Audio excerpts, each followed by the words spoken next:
ஒரு நல்ல செய்தி.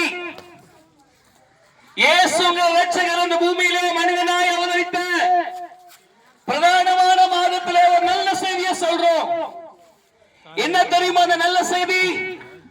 அவர் என்னங்க பிறந்தா என்ன, அவர் யாரு, எனக்கு சொந்தமா பந்தமா, அவர் எனக்கு என்னத்துக்கு தேவை அப்படி சொல்லி நிறைய கேள்வி உங்களுக்கு இருக்கலாம்.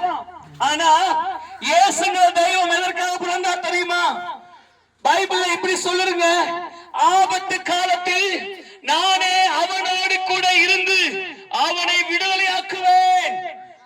எல்லாருக்கும் ஒரு விதமான ஆபத்து காலம் வருது, எல்லாருக்கும் ஒரு விதமான துன்ப காலம் வருது, எல்லாருக்கும் ஒரு விதமான கஷ்ட காலம் வருது.